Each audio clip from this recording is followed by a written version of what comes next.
ನಮಸ್ಕಾರ ಎಲ್ಲರಿಗೂ. Welcome back to the channel cook with ಪ್ರೀತಿಯಿಂದ.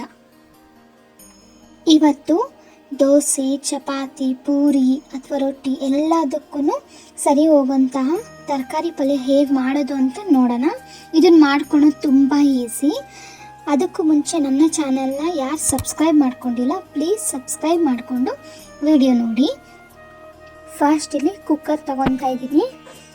ಕುಕ್ಕರ್ಗೆ 2-3 ಸ್ಪೂನಷ್ಟು ಎಣ್ಣೆ ಹಾಕ್ಕೊಂಡು, ಎಣ್ಣೆ ಬಿಸಿ ಆದಮೇಲೆ ಸಾಸಿವೆ ಹಾಕ್ಕೋಬೇಕು.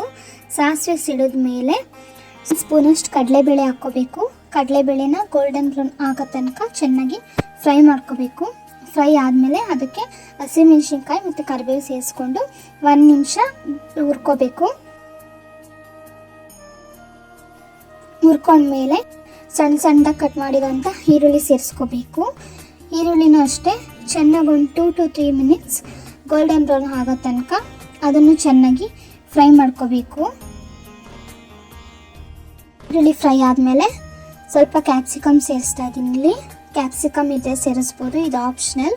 ನಾನು ಟೇಸ್ಟ್ ಚೆನ್ನಾಗಿರುತ್ತೆ ಅಂದ್ಬಿಟ್ಟು ಸೇರಿಸ್ತಾ ಇದ್ದೀನಿ. ಆಮೇಲೆ ತರಕಾರಿ ಸೇರಿಸ್ಕೋಬೇಕು. ನಾನಿಲ್ಲಿ ಕ್ಯಾರೆಟ್, ಬೀನ್ಸ್ ಮತ್ತು ನೌಕೋಲ್ ಸೇರಿಸಿದ್ದೀನಿ. ಇಲ್ಲಿ ನೀವು ಯಾವ ತರಕಾರಿ ಇರುತ್ತೋ ಅದನ್ನು ಸೇರಿಸ್ಕೋಬೋದು. ಹಾಗೆ ನಾನಿಲ್ಲಿ ಹಸಿ ತೊಗರಿಕಾಳು ಸೇರಿಸ್ಕೊಂಡಿದ್ದೀನಿ. ನೀವು ಹಸಿ ತೊಗರಿಕಾಳಿದ್ರೆ ಸೇರಿಸ್ಕೋಬೋದು, ಇಲ್ಲಾಂದರೆ ಬಟಾಣಿ ಸೇರಿಸ್ಕೋಬೋದು. ಆಮೇಲೆ ಅದಕ್ಕೆ ರುಚಿಗೆ ಎಷ್ಟು ಬೇಕೋ ಉಪ್ಪು ಹಾಕ್ಕೊಂಡು ಚೆನ್ನಾಗಿ ಮಿಕ್ಸ್ ಮಾಡಬೇಕು. ಚೆನ್ನಾಗಿ ಮಿಕ್ಸ್ ಮಾಡಿ 1-2 ಮಿನಿಟ್ಸ್ ಹಂಗೆ ಅದು ಬೇಯೋದಕ್ಕೆ ಬಿಡಬೇಕು. 1-2 ಮಿನಿಟ್ಸ್ ಆದಮೇಲೆ ಸ್ಪೈಸಸ್ ಸೇರಿಸ್ಕೋಬೇಕು. 1 ಸ್ಪೂನಷ್ಟು ಗರಂ ಮಸಾಲ, 1 ಸ್ಪೂನಷ್ಟು ಧನಿಯಾ ಪುಡಿ, 1/2 ಸ್ಪೂನಷ್ಟು ಖಾರದ ಪುಡಿ ಸೇರಿಸ್ಕೊಂಡು ಚೆನ್ನಾಗಿ ಮಿಕ್ಸ್ ಮಾಡಿ 1-2 ಮಿನಿಟ್ಸ್ ಬೇಯೋದಕ್ಕೆ ಬಿಡಬೇಕು. ಹಾಕಿರೋ ಪುಡಿ ಎಲ್ಲ ತರಕಾರಿಗೆ ಚೆನ್ನಾಗಿ ಹಿಡಿಯುತ್ತೆ. ಆವಾಗ ಅದಾದಮೇಲೆ ತೆಂಗಿನ ತುರಿ ಸೇರಿಸ್ಕೋಬೇಕು. ಅದನ್ನು ಸೇರಿಸ್ಕೊಂಡು ಒಂದು ಸತಿ ಕ್ಲೀನಾಗಿ ಮಿಕ್ಸ್ ಮಾಡ್ಕೋಬೇಕು. ಮಿಕ್ಸ್ ಮಾಡ್ಕೊಂಡ್ಮೇಲೆ ಸ್ವಲ್ಪ ನೀರು ಸೇರಿಸ್ಕೊತಾ ಇದ್ದೀನಿ. ಇಲ್ಲಿ ಒಂದು ಸ್ವಲ್ಪ ಸೇರಿಸ್ಕೊಂಡ್ರೆ ಸಾಕು. ಆಮೇಲೆ ಒಂದು ಸತಿ ಮಿಕ್ಸ್ ಮಾಡಿ ಕುಕ್ಕರ್ ಲಿಡ್ನ ಕ್ಲೋಸ್ ಮಾಡಿ 1-2 to 3 ವಿಷಲ್ ಕೂಗಿಸ್ಕೊಂಡ್ರೆ ಸಾಕು.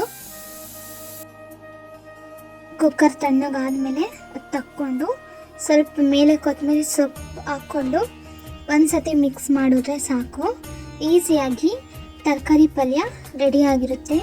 ಇದನ್ನು ನೀವು ದೋಸೆ, ಚಪಾತಿ, ಪೂರಿ ಯಾವುದಕ್ಕಾದರೂ ಹಾಕ್ಕೊಂಡು ತಿನ್ಬೋದು. ತುಂಬ ಚೆನ್ನಾಗಿರುತ್ತೆ. ಟ್ರೈ ಮಾಡಿ, ಹೇಗಿತ್ತು ಅಂತ ಕಮೆಂಟ್ ಮಾಡಿ. ಹೀಗೆ ಇನ್ನೂ ಹೆಚ್ಚು ರೆಸಿಪಿಗಾಗಿ ಕುಕ್ ವಿತ್ ಪ್ರೀತಿಯಿಂದ ಚಾನಲ್ನ ಸಬ್ಸ್ಕ್ರೈಬ್ ಮಾಡ್ಕೊಳ್ಳಿ. Thank you for watching.